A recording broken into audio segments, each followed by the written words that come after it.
Ladies and gentlemen, boys and girls, it is April 7th, 2019, and we are doing gaming news. My name is Astrid Aphid, and I am joined by my co-host. Calabash.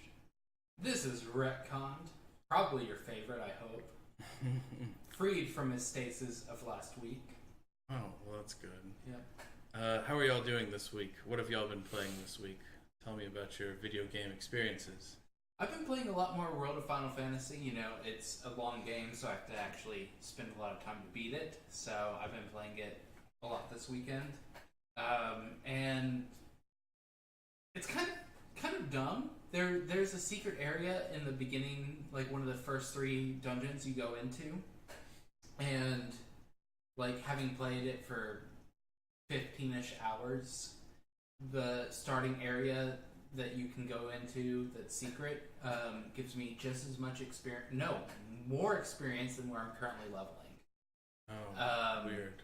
Yeah, so it's like twice as much experience.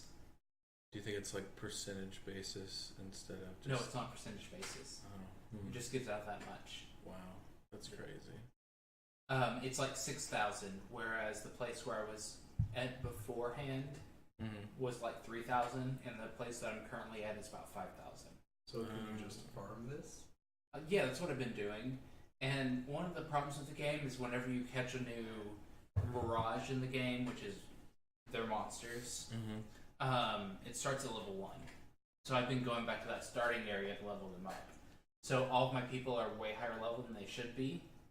And so they're about 15 to 20 levels above what they need to be for the area that I'm in. Oh, so you're gonna like murder things. I have been. Yeah. It's kind of ridiculous. Okay. But it's fun. Yeah. You know, just murdering the shit out of things. Yeah. Sort of using the game mechanics and having fun with it. Yep. Sounds cool. And Calabash, what have you been playing? Well, you know, I've been playing a lot of Overwatch. Yeah. New Hero's pretty fun. You can tell he does make an impact. My assumptions were wrong. Yeah. Like, it's changed the pro scene a little bit. There's like a little more bunker comp now, which is like basically just throwing a Bastion and 2 DPS, 1 tank, and having him as one of the healers with his invulnerability field. So the meta's moved away from 3 healers. No. Oh, It's okay, still that. now. Don't get me wrong. But there's one viable thing that you can do with a new character. Yes, kind Okay. of. And it's only like for specific maps. It's very niche, but it works ish. I saw one team executed Florida Mayhem, but another team Guangzhou Spark against Vancouver team. They tried it and it was not working out so well. So I saw that Florida Spark had replaced all their people with Koreans. Yeah, I mean that's what I don't know. I don't know the rosters very well, but it did look like new players. I wouldn't expect like the entire meta to change overnight. I'm sure everybody has to get used to those characters. I would imagine, you know, people need to sink hundreds of hours in before they figure out, hey, this is the kind of, you know, strategy that we should be using. This is what this character is really good at. This is what I'm good at, and this is how we should abuse that mechanic. Yeah, these are the characters that synergize together. Yeah, it's good to hear that some things at least changed, that introducing that character has had some effect. And yeah, it shifted it up a little bit. I'm sure that's what the developers want to hear, is that when they add new characters, that it changes the dynamic a little bit, regardless of it affecting the pro scene or not, because, you know, if you think about it, the pro scene is 1%, maybe less, of the actual gameplay, you know? Right, but to be fair, it is the game played at like the best level. No doubt. I just, you know, I'd point to the fact that I doubt that they do everything with pros in mind. I'm sure they instead do quite the opposite, that they keep the eye of the general and public in mind. It's only when they see a pro abusing a mechanic that they then would smite it with a hammer. I don't know, because I feel like Overwatch has honestly been designed for a lot higher. It like to play the game at its fullest is to be played at the highest level of play. I don't doubt that they intentionally customized it with a high skill cap. I'm just saying, I'm sure when they go things in effect for balancing, they definitely take in consensus, the general population. Oh yeah. it would just be weird otherwise. Like, it'd be weird to tweak your entire game around the idea that, oh, well, 1% of our players do this, so, you know, it just makes sense from that game design perspective. But yeah, it's good to hear that Overwatch has been changed. I myself have been playing Path of Exile. I've been playing it a lot. Sounds like you've been on that for like a few weeks now. Yeah. Path of Exile is pretty interesting. If you don't know what it is a Diablo-esque RPG game where you're just running around murdering everything, God of War, action RPG style. The amount of customization is just absolutely endless. It floors me till this day. I still don't understand half of it. But I wanted to talk about just in a little bit more this week, just because I've slowly been trying to uncover what the hell's actually happening in that game, how mechanics work and stuff like that. So fill me in. I've been doing a witch character. That's the class. I've made it all the way to level 48. Nice. I'm not sure what the level cap is. Okay.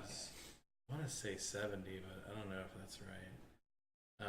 I'm on Act 6, and there's 10 acts. Some of them, you know, a little more than halfway through the game in terms of the just straight up storyline. I'm doing a 74 minion build.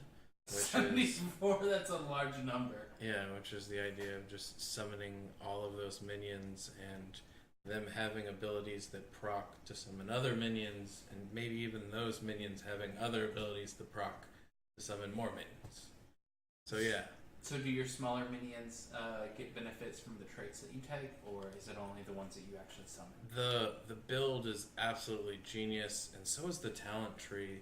Not only do I get perks that are for my minions, it's like vice versa. Like, you've just, like, me and my minions are one, and we're all counted as minions, and the only thing I improve are things for minions, and I don't bother with anything that just improves my attacks or my spells or my summons, because I myself, because of the way the talent tree works, am counted as a minion because I've picked those points.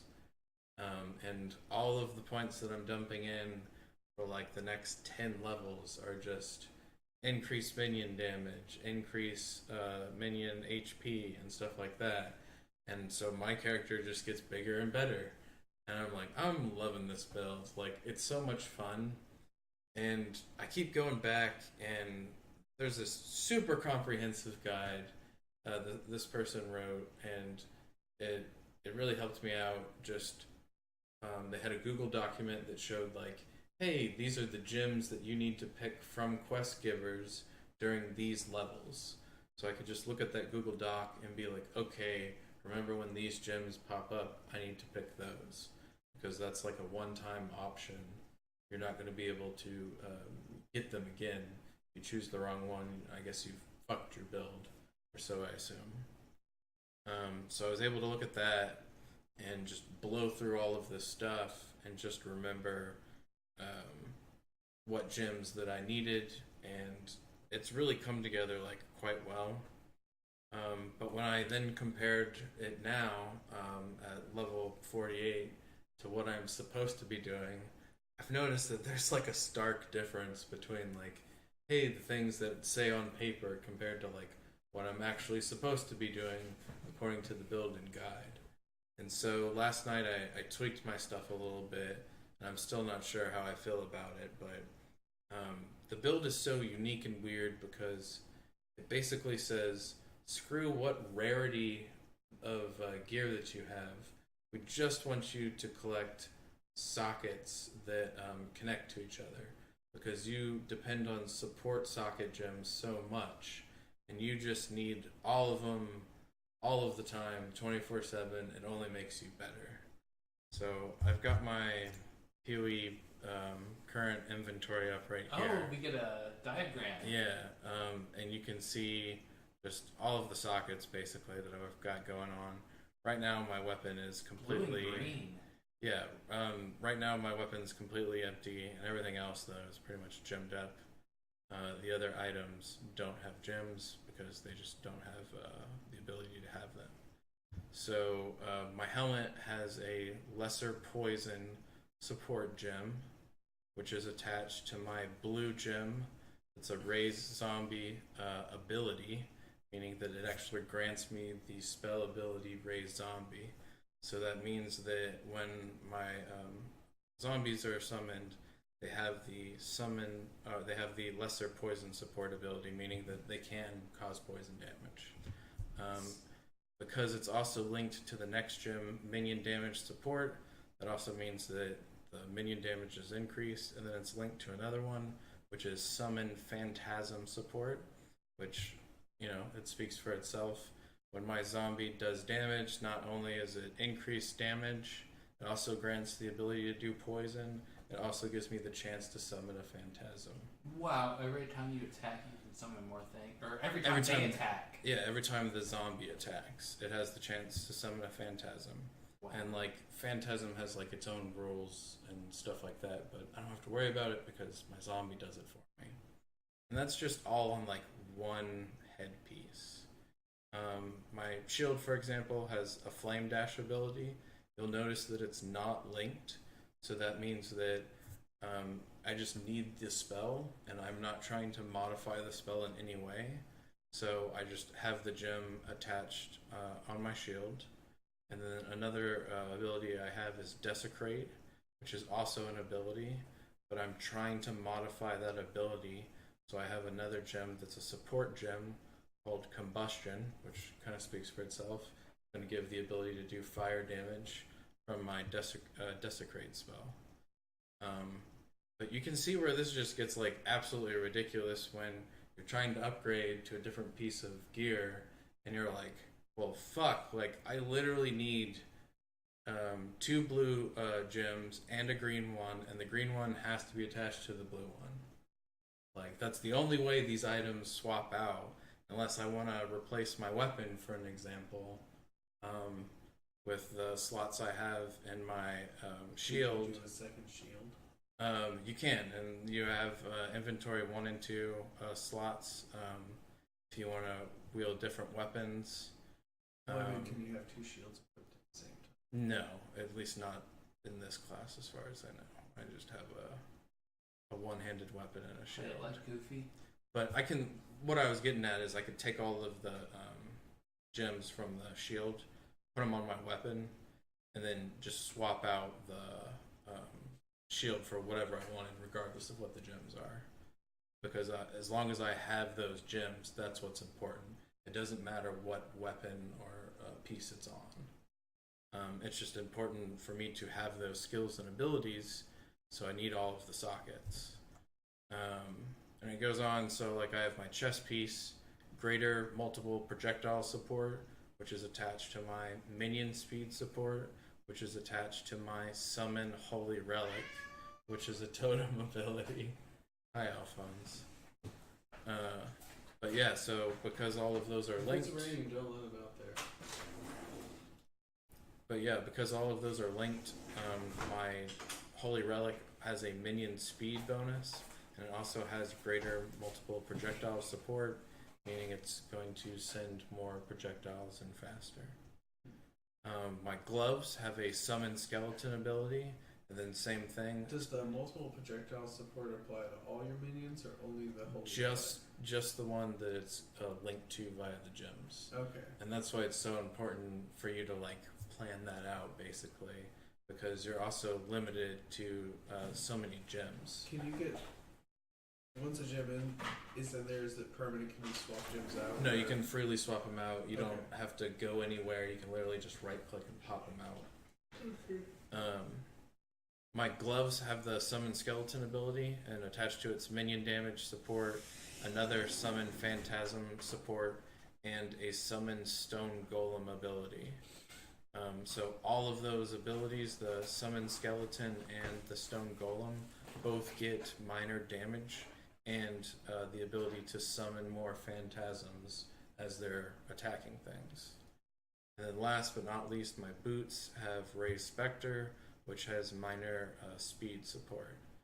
Each one of those gems I might only be able to get 1 or 2 of. So it'd be great if I could, of course, have 5 minor minion damage, and just have each totem and skeleton and zombie and specter with minion damage, but it doesn't let you do that. They'll only give you like 2 of them. So you then have to plan,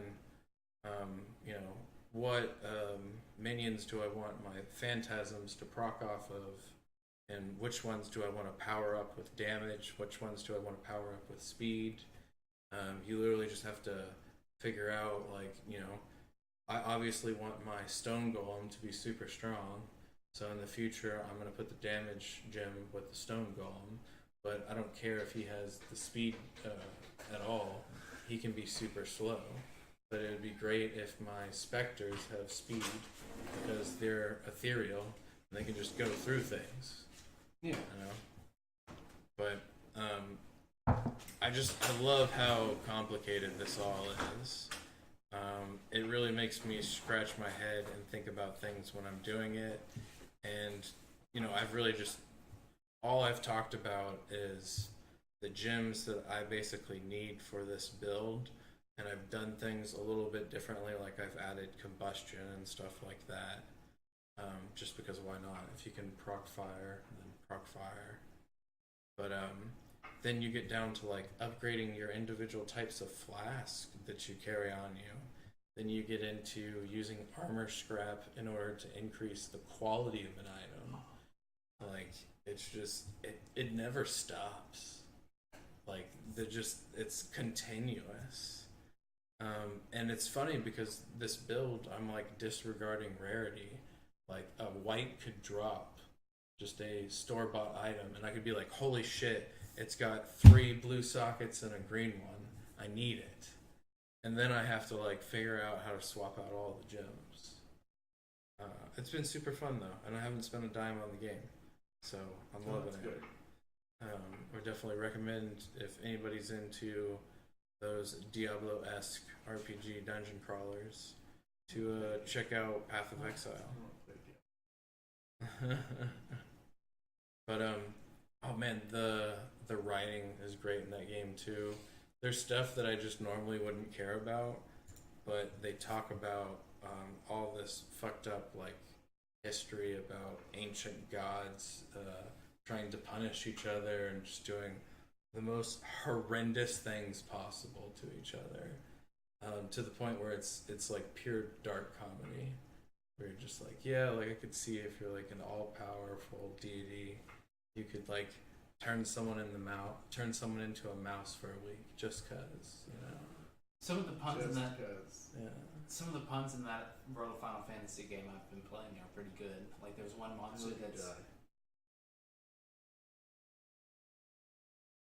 big giant one that's famous. Anyway, there was one where there's a monster that it's talking about. It can breathe lava or fire even underwater, but it's probably just producing smoke. So puns like that are pretty funny. It makes the game a lot more tolerable and livable, and yeah. Well, like I said, I didn't know that's what puns did. Well, it's not really a pun. Oh, okay. You don't like them. You don't like the delicious, steaming hot. But the only microtransactions in the game for Path of Exile, from what I can tell, are cosmetics and the ability to gain more inventory slots.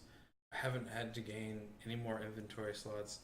I think there's 5 tabs for free. So I literally just can't imagine anyone having to spend money on this game except they want to look cool. Right. That or I don't know, once I'm sure you get to later game and you have more sets of gear than for situational stuff.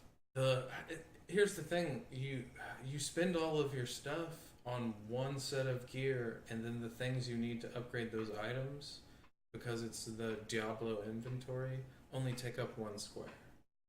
So I need a jeweler's orb. Okay, it only takes up 1 square. Yeah, but so the resources and items that I have to save in order to upgrade pieces of armor don't even take up 10% of a single page. When I have stuff that's filled in my box, it's literally just stuff to sell, and it's me being lazy and not being all right, well, instead of just offloading into the stash, I should walk 20 feet over and just sell it to this guy instead.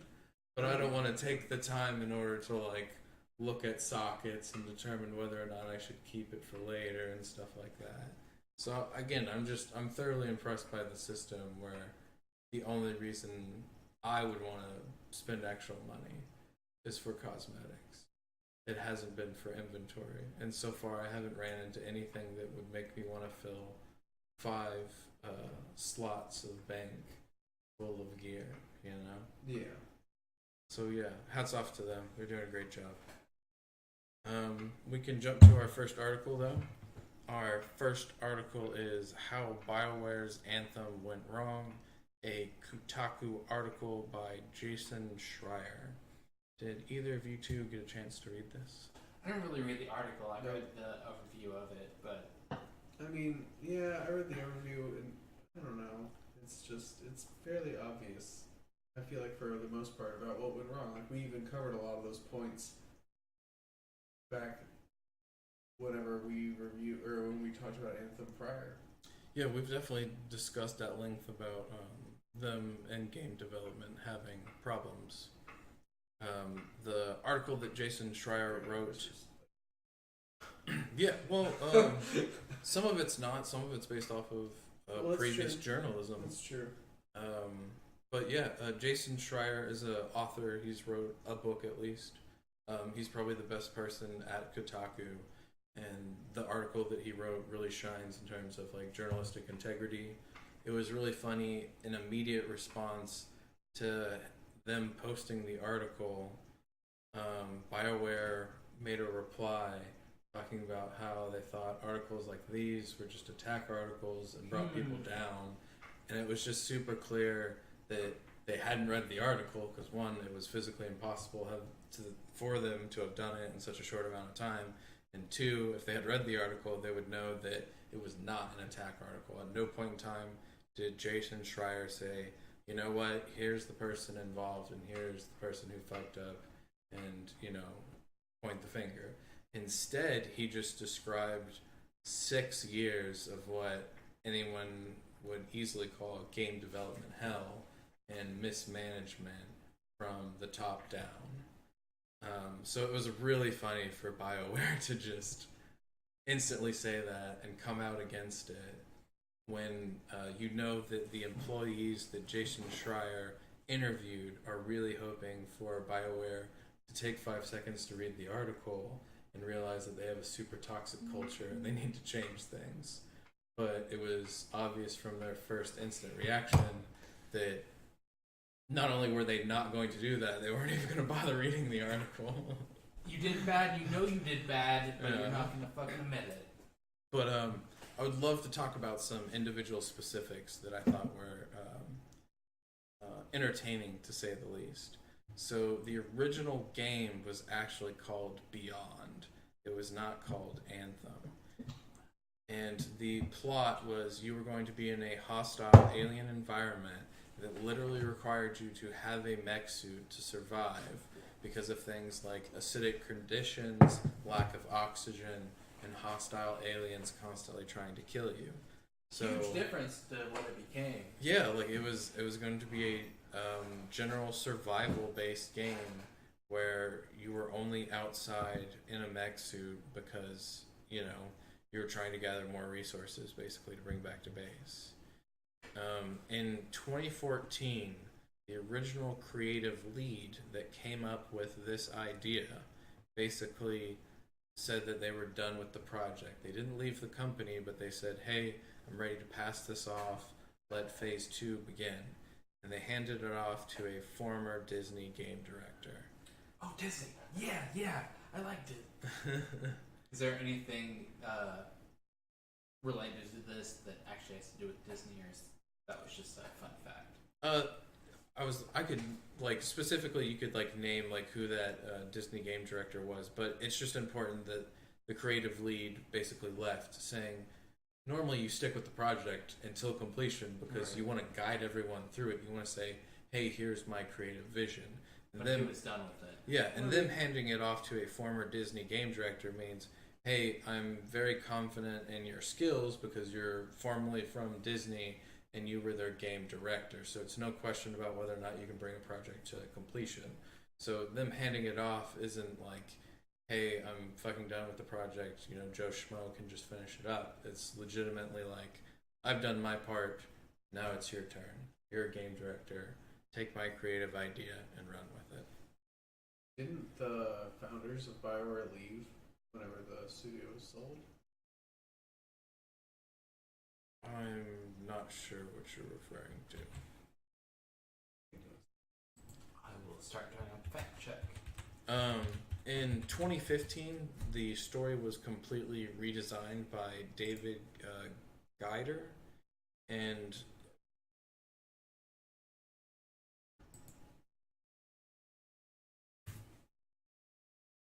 I mean, I don't know what y'all are referring to. Oh no, I'm just curious because I know at some point the either the founders left or something like yeah. Those guys. Start talking. Sorry, people can't see what you're talking about. The Muzuka and Deschek? Yeah, their departure. Okay, so who are they? I'm pretty sure they were the founders. Okay. Two of the remaining co-founders of BioWare. Yeah, they simultaneously announced they would be retiring from the gaming industry after almost a year without a formal head. EA partner Matthew Bromberg. So that was back in 2013. So what you're saying is that EA is just a fucking skeleton, and it's nothing near what it used to be. Well, it's yeah, just BioWare. Yeah, it's just a name now. Okay, so long story short, a bunch of people retired before. Well, yeah, sorry. Because, again, you're talking about a year before the creative lead left and handed it off to the Disney game director. And again, the creative lead was still hired at the company. It was just them passing off the project. Yeah. But yeah, so in 2015, David Grider rewrote a new story for the game. He was known for the Dragon Age series.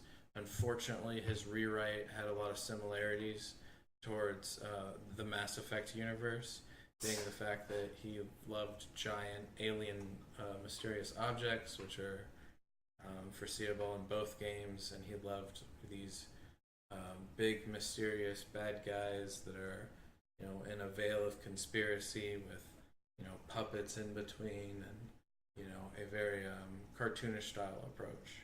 So a lot of people basically didn't like it because they felt like they were doing a similar game to the Mass Effect universe. Executives refused to discuss the similarities to Destiny, which is, to me, super funny, that there was a game that was already out, and it was something incredibly similar to what their vision was that they were trying to make, and they just absolutely refused to discuss it by name. No, it's not similar. It's totally exactly the same. Well, I mean, I don't know if it's exactly the same, but a lot of the premises are similar. And I mean, the core concept of the game is the same. Like you said before, it's a shooter. Yeah, and the executives kept talking about how it's more like Diablo, but in space. You know? Yeah. That's how when I was describing Destiny 1 to people when I was first playing it, that is exactly what I said. Yeah, and it's not a bad way to describe it. However, now that Destiny's out, you can just be like, oh no, it's like Destiny. Mm-hmm. And the reason that they're afraid of the similarities is because they realize that Destiny does a lot of things better that they would never be able to. Yeah, and Destiny doesn't even do a lot of stuff really that great. Which, you know, it's a problem. In 2016, the studio was forced to showcase a proof of concept after 4 years of struggling in development. During this 4 years, basically, they struggled with the infamous Frostbite engine. Apparently... Infamous? Yeah, Frostbite is renowned for being a pain in the ass, and everybody just says that it's like a bunch of needles in a haystack. Okay. It's because it was created and designed decades ago, and the people that originally worked on it no longer work with the studio. So the people you get support from never coded or programmed in the development software in the first place. So how are they supposed to help you? No one knows. You know, it's one of those things where the original development team isn't there. The people who normally work on it can't support it.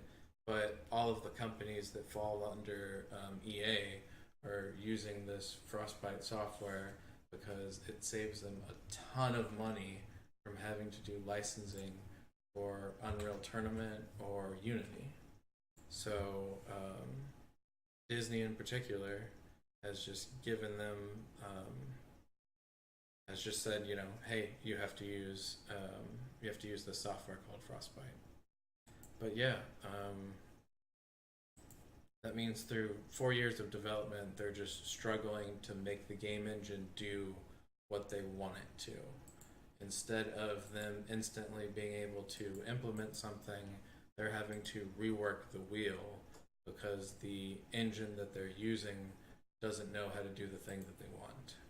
So they talked about they were going to have all of these crazy weather effects that the player was going to be able to personally interfere with and create in order to augment the environment, damage enemies, stuff like that. That was all going to be reactive, but they never could get that to work in the Frostbite engine.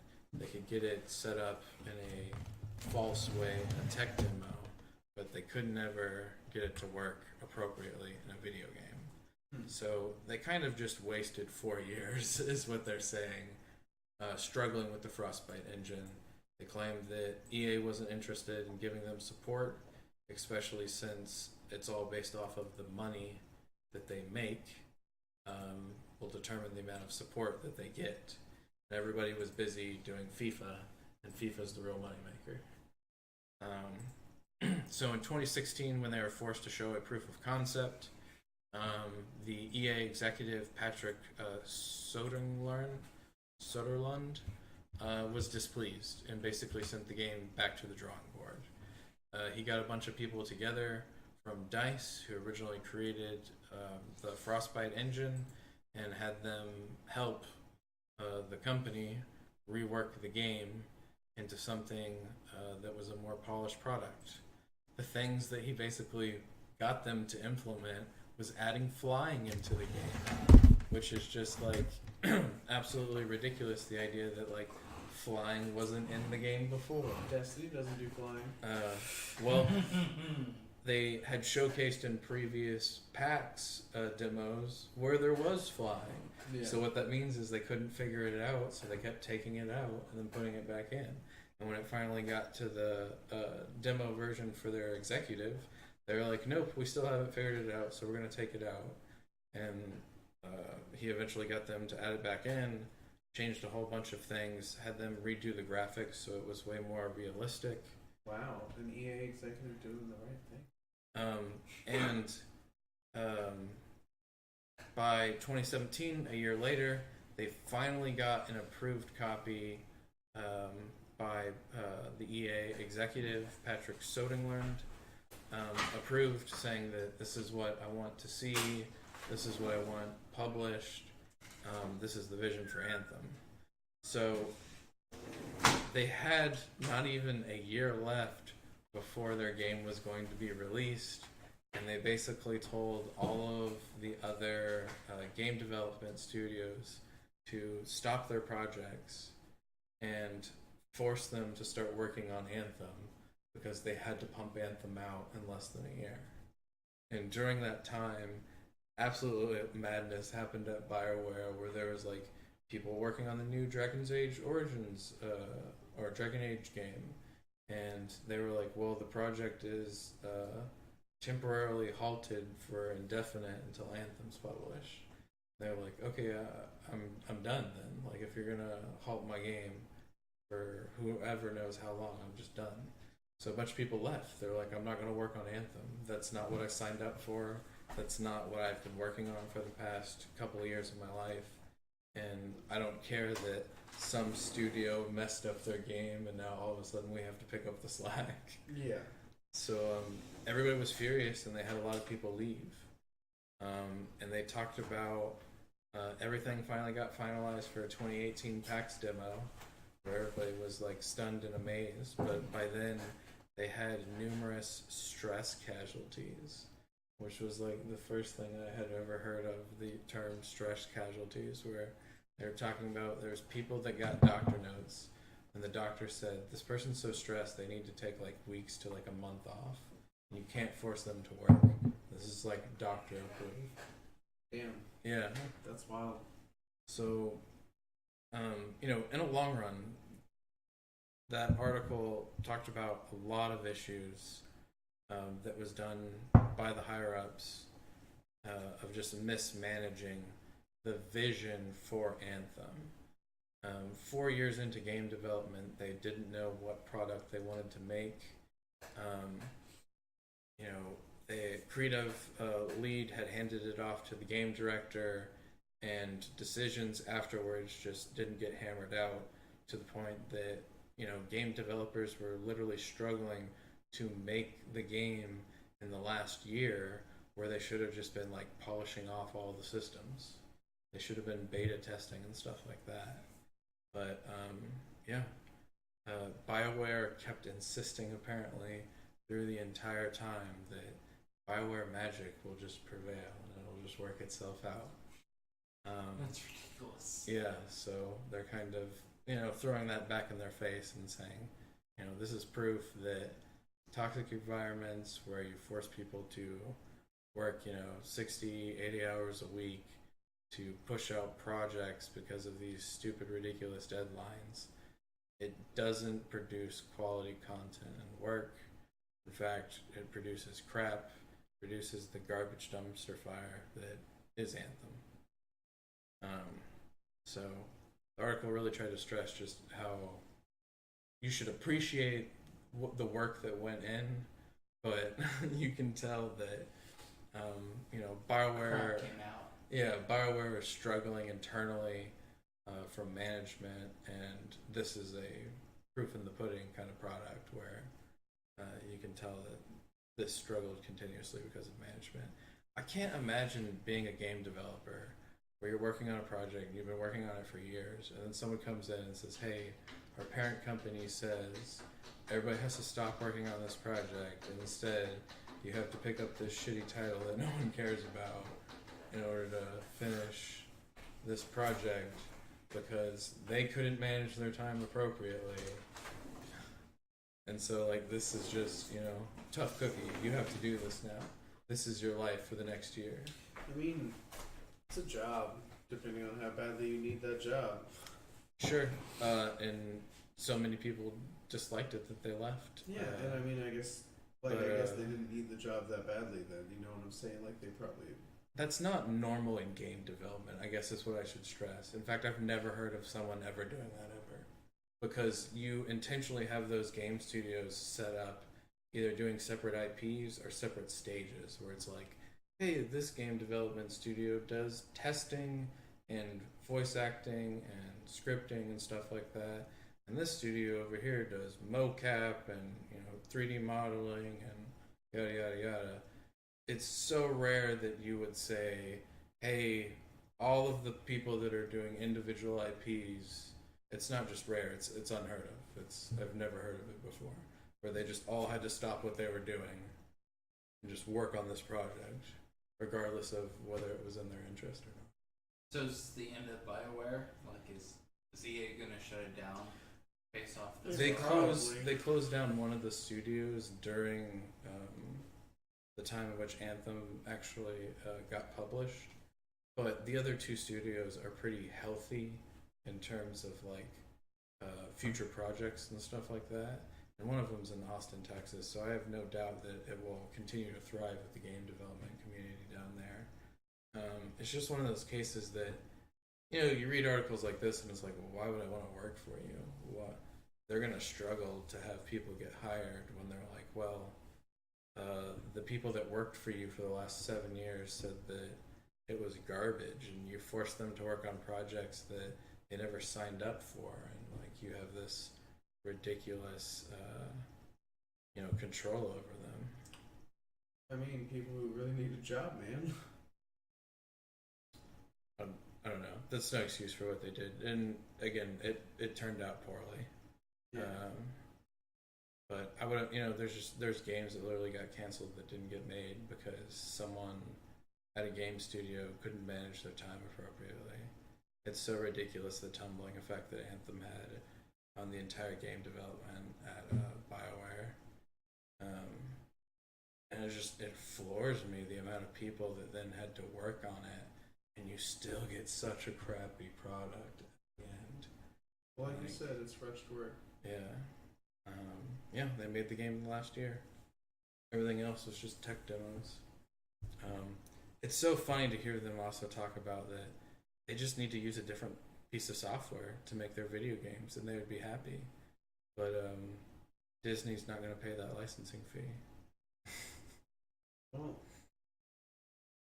is that a Disney property? What do you mean Disney's not going to pay that licensing fee? You mean EA? EA. Oh, okay. I was like, wait. I thought we said Disney wasn't involved in this. I was so confused now. But we can jump to our next article, which is Borderlands 3 joins Epic Exclusivity. Surprise. Nobody. Yeah. You predicted that, and it was 100% true. Hey, everybody. Let's use a distribution platform that's... Or is it majority owned by Tencent? Or is it just... Yes. It's majority owned? Well, then yeah. I'm pretty sure it's more than 50%. Who's most likely going to sell your information to the Chinese government, as they have been proven to do in other situations? Yeah. Garbage! Yay! Just to play Borderlands 3 and Outer Worlds, and I'm pretty salty at Obsidian. Yeah, we had a nice little list here. Garbage! Where the future exclusives were the Outer Worlds, Detroit Become Human, Heavy Rain, Beyond Two Souls, and Super Meat Boy Forever. I thought it was kind of weird. Super Meat Boy There's sequel. a new Super Meat Boy game. But it's only going to be on Epic. Now, is Heavy Rain, it's already on Steam, correct? So is it going to be pulled from Steam? I think it's on PlayStation. Oh. I think the same thing for Detroit. I think those are originally PlayStation exclusives, but I might be wrong. Same thing with like Beyond Two Souls. Like I remember those coming out as PlayStation games,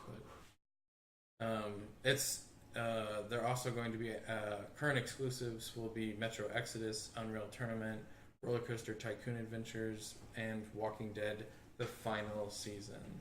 I think it's absolutely hysterical that they stuck the final season on a completely different distribution platform. Yeah, you can buy all of the previous episodes on Steam, but you can't buy the final season on Steam. You know, I wonder if someone has like made, because that's a choice game, correct?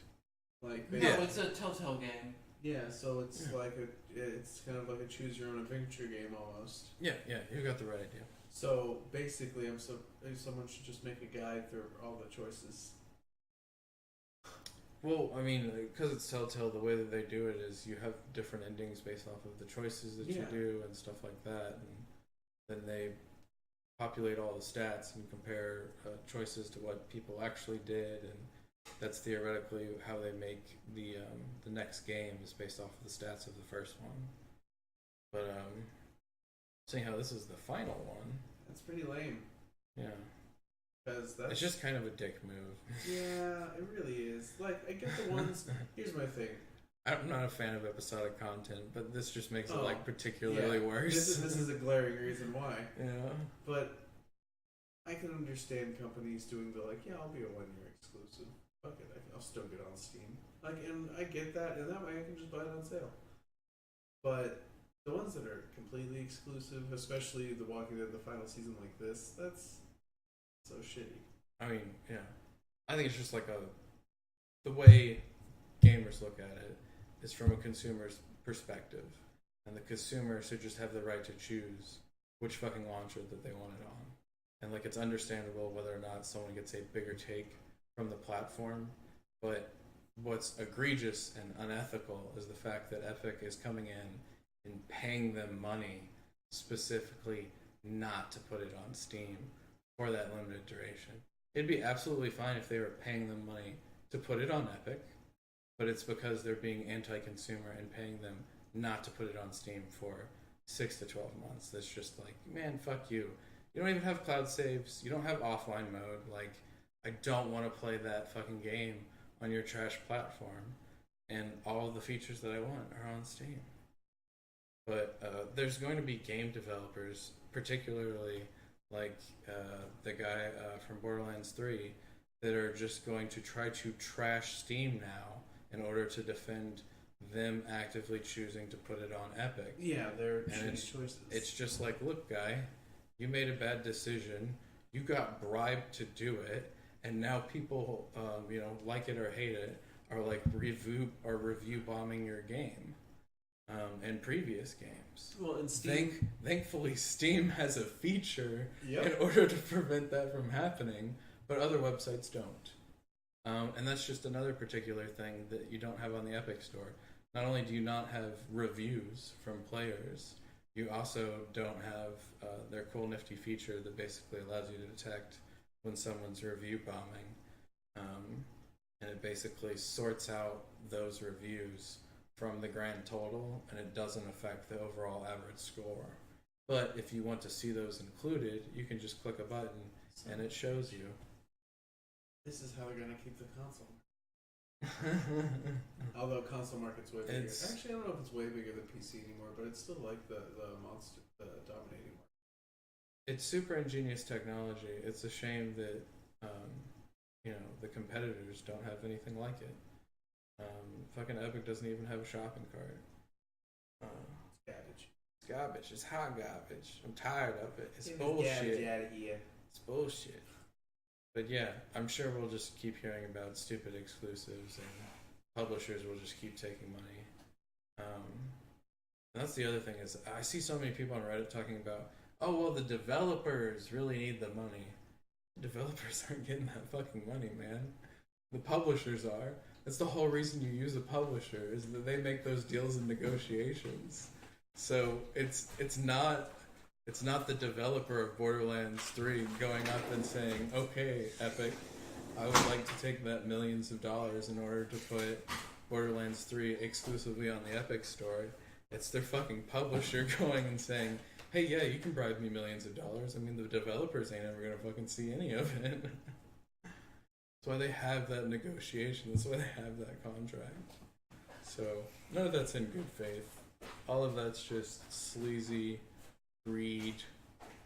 But you're going to be hearing a lot more about it, especially on this channel, because it's just going to keep on coming for forever until Fortnite just dies. Well, it makes me wonder if Steam will actually go into the same business tactics depending on how. No, well, if it starts being successful, what they'll do if they're having issues is they'll try to price match the percentage, but that's as far as they'll go, because they don't want to go lower, because then you just get this stupid thing where everybody's trying to undercut each other. Say, well, I'll go 1% lower. Oh, I'll go 1% lower. They actually have a pretty nice setup that's based off of your sales. It's based off of performance. So if you do really well, you actually get just as much of a percentage as you would on Unreal. Not Unreal, on Epic. Where I believe it's an 80% split. It's just, a lot of people don't do that well.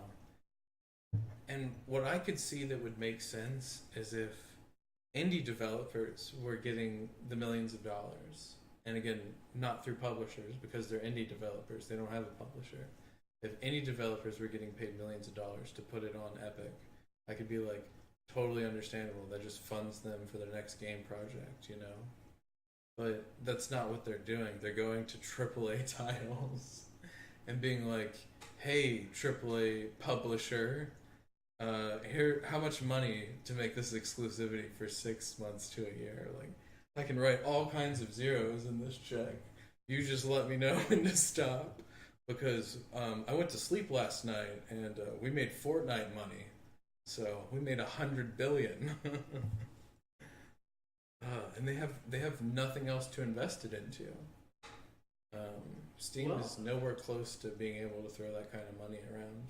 Well, I mean, to be fair, It's reinvesting into the company. It's trying to get into a new market. Yeah. It's a smart business move. They're redirecting their funds into a new avenue. I want to know what Tencent's doing with all that fucking cash. Right. Because like we can see what Nothing good. we can see what Epic is doing. We can see right now that they're just bribing people in order to be exclusivity deals. She's gonna have to get out of my chair soon. But yeah, like the question is, what is Tencent doing with all of that? And oh man, just to touch basis on how ridiculous it is to have like a Chinese overlord and stuff like that. They have had multiple issues in the past with breaches of privacy of data, credit card numbers, and other private information from Fortnite. So the other thing is just simple security. Last time I checked, there's no two-factor authentication on there. I mean, they don't have a fucking shopping cart. How are they going to have two-factor authentication? Like, it's such a half-assed design of a launcher. It's so infuriating. But yeah, fuck Epic. I love your game engine though. You know, you're doing great work on your game engine. I just wish you'd spend all that money that you've been making. They should make movies. That's what I think. Just go make movies in your Your game engine. Off that shit. Mm-hmm. Yeah, it would be Same, effective. I don't know. Same thing with CGI. If you make a completely CGI movie, look at Pixar. I mean, Toy Story is one of the most high profitable animated films of all time. That's because like super wholesome story. Again, like you can make it about whatever. I mean, that's true. I guess. I'm just saying their animation in Unreal is so realistic that it's like you could pay people to do short films. It's like the way Overwatch did their little animated bits. Those things are so fucking good. Yeah, and think about how much money it costs, and they don't charge. They don't charge anything for it. There hasn't been one in a while. It takes But, a hot minute. Yeah, that's what I'm like saying. 3 to 4 minutes long. Yeah, that's what I'm saying. Like you could, there's profit to be made there. I mean, that's true. I really hope that they do. Like, I'm pretty sure their Bastion short actually won some awards. Oh yeah, that's yeah, cool. That's cool. If you haven't watched it, we should watch it at some point before you leave. Yeah, it's really good. Mr. Retcon, we are ready over here in order to look at eBay listings. No, you skipped one. Oh, did we? Old 76 coming back around with pay to win. Oh yeah. So first we on this podcast talked about them having limited time superhero suits that were giving you huge bonuses. Yeah, dipping the feet with water. Yep. Now they're trying. Yeah. Now they're trying to sell you repair kits, and they basically came out and said we're going to try ammo later. No, they said maybe ammo? question mark. Oh, yeah. Man. And so the community is pretty irate, and it's just like, what the fuck? You specifically said you weren't going to sell non-cosmetic items, and they're like, well, we did it before. No one really, made a hup up about it.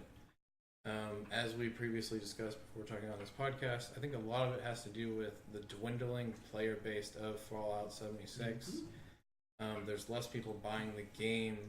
They're trying to do games as a service, which is a horrible, dirty word of saying we didn't fucking make an actual game, so we need people to continuously send us money through microtransactions. Because there's... Go ahead. Oh, I was just going to say, this is like the start of it's not the start of the slippery slope.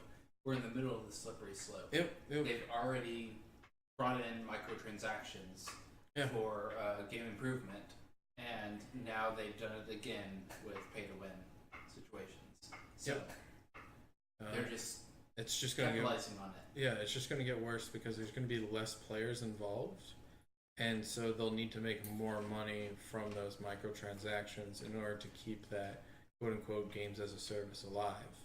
So you're going to see a lot more stuff that's going to be way worse than ammo in the Atom shop. Like, it's just going to be absolutely abundant.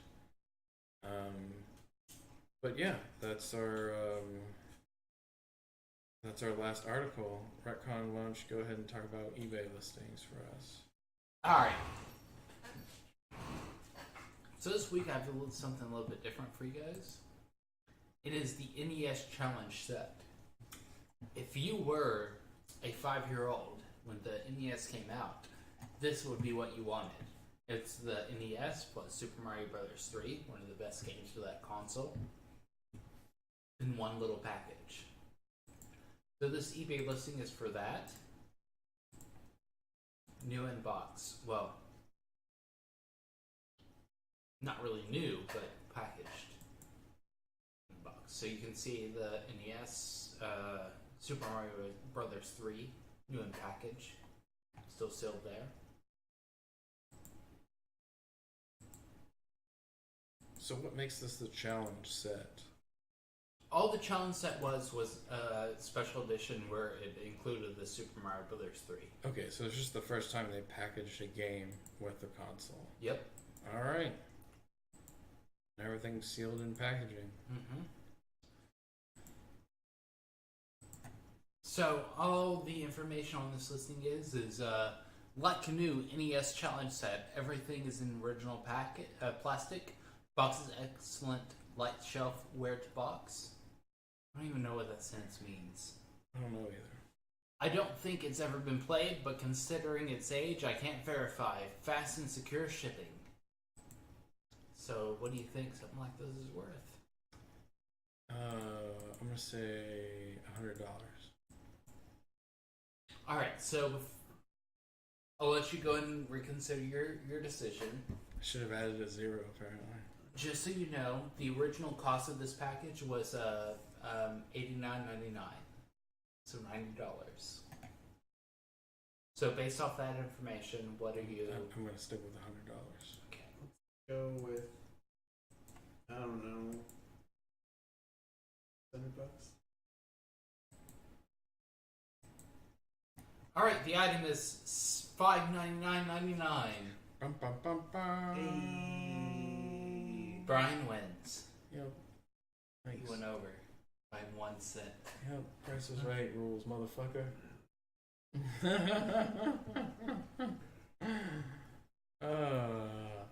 Well, thank you for that brilliant showcase of retro technology via our eBay listings. You're welcome. And in addition, I have something else to look at this week. Oh boy. So this is a book. Oh, a book. Well, not just one book, 2 books. Paper. Oh, I forgot. Okay. You mind holding one of those? Do that. You get a whole thing. This is the Super NES Omnibus. So, it's a book that has information about different SNES games and their images about the different screenshots and how the cart looks. It's a good reference tool. These are I think. Yeah, these are like table books. Yes. They weigh 20 pounds and they're hardback. They're definitely table books. It's just about the American game. So here we see Final Fantasy 2, 3. And I opened to like the best page. What page is it? I don't know. It's this page. Oh shit! It's a. Oh, hey, something fell out of your fancy book. Oh, it's probably like a bookmark or something. Bookmark. These come with bookmarks. Anyways, they're. You're dropping Yep. your bookmark. Bookmark. I wouldn't dare drop my bookmark. They're good reference tools for Super NES games. It has a lot of information about how the games came to be, screenshots, and image of the card. So it's like a Google You can page. acquire them from your local bookstore for only $49.99. Probably something dumb like that. Or if you want to get it from Amazon, it's $35.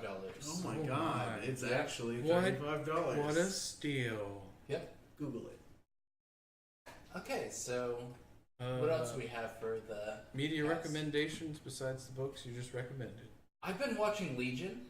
Yes. It is a fucking fantastic show. I attempted to watch a single episode with you, jumping in halfway through the show. It was alarming and confusing, and I highly recommend it. I think the word you used was art house. Yes. Like it is very, It's very art artistic. house. Yeah, they're not going to tell you what's going on. They're going to show you, and it's all just fucking confusing. There are several times where we were trying to talk about whether or not someone was inside someone else's body pretending to be someone else. And I'm the dude who's playing the dude disguised as another dude. Literally, like, just 3 layers of shit, man. But yeah. That's fun. Yeah, so if you're not aware, Legion is a X-Men character. He's Professor Xavier's son. Mm-hmm.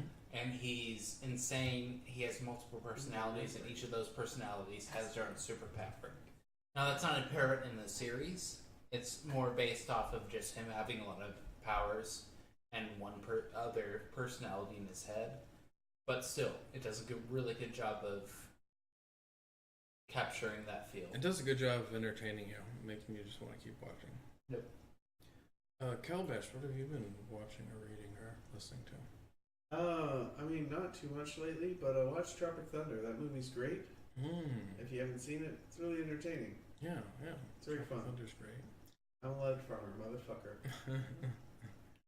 I watched Air Force One recently. Get off my plane! Have you- fucking love that movie, dude. So you've seen it? Have you seen it? No, I've not. So my good. God, It's so bad. It's so good. So I had not seen the movie before, and I just knew that Air Force One was involved and Harrison Ford was involved. And so I just, in my mind, had assumed, well, you know, someone tries to take the president as hostage, and then Harrison Ford's going to come in and save the day. Well, this is an American movie, goddammit. So Harrison Ford is actually the president of the United States. Yep. And there is a hostage situation, and he saves himself from the terrorists because, you know, to quote a previous movie, he's a lead farmer, motherfucker. Like, it's absolutely ridiculous. It's so good. A bunch of Russians pretend to be a Russian TV crew, and they actually murder the original Russian TV crew. And I forget the main actor's name. That's the bad guy. Oh yeah, famous actor. He's in such great movies as Fifth Element. He's the bad guy in Fifth Element with the half brain case. Oh yeah. But yeah, and everybody else on the plane does their job and tries to get the president off the plane away from the terrorist, and everybody gets murdered in the process, basically. Except for a handful of people and the president's like wife, daughter, and like his senior cabinet. And instead of taking the emergency ejection that's attached to the ship, he ejects it in order to fake the terrorist out, stays on board the plane, fights off terrorists in like a Metal Gear Solid-esque manner where he's just like constantly hiding behind doors and like waiting for someone to sneak past him and just taking it out because, and I quote, he was in Vietnam. Oh, wow. So that just covers his ability to just do everything. Boomer movie. Yeah. It's pretty fun though. Yeah, it's a great movie. It's just absolutely hysterical. It's that so good. I could not I just couldn't believe that it was Harrison Ford saving himself. You know, it was like, wait, what? You're not gonna have like an elite SWAT group come on aboard the plane and like attempt to rescue him? No, not at all. Like, we're literally just going to let this all happen, and either the president, unbeknownst to everybody, saves the crew and everybody else in it, or they're going to crash into the ocean and kill everyone in it. It's a great movie, though. It really is. It's so ridiculous. It is. It's absolutely ridiculous. It's the first and only time you get a look inside of Air Force One. They've never apparently given a view inside of it, I guess, since. That's a really interesting fact about the film. Yeah. That's because it's literally scenes from the inside of the plane. Of course, I'm sure in the last 29 fucking years, it's greatly changed. But yeah, highly recommend that film. I've been on like a 80s action movie binge. No, that was like late 90s, early 2000s, I thought. I'd have to look. I also watched like Lethal Weapon with Mel Gibson, and I was just like, oh my goodness, like This stuff is just, it's so out of this world. Like, you would never get movies like this anymore. They're all classics. So there's so much nudity in Lethal Weapon for no fucking reason. Yep. Where it's just like they walk into a scene and it's like girls doing cocaine and just like flashing the camera because I don't know, it's 80s and it's a party, and I guess people who are on coke in the 80s, that's what they were known for doing. Yeah, if you lived in the 80s and you were having a party, the only thing you could do was coke. Yeah, it was a requirement. Mel Gibson plays a guy who wants to commit suicide but doesn't have the balls to commit suicide. What a pussy.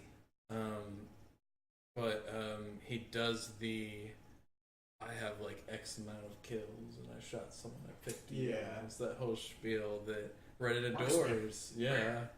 Yeah. What'd you say to me, you little shit? I'll have you know. What's the comic pasta? Yeah. I don't remember the thing. Oh, the guerrilla warfare. Like, it's so absurd, but yeah. Fun stuff. Yeah, great movies. You can go check them out at your local Blockbuster. Oh, wait. I don't know. Movie rental places are dead. Except in Alaska. Yeah, I don't know if those are on Netflix, but you can certainly check them out on the Pirate Bay because, you know, the Bay of Pirates. It'll just be there forever. You can't stop it. Yeah, I'm sure. Pirate Bay .rocks. It works 50% of the time. It works every time. But if no one else wants to talk about any other media recommendations, we can call it a night.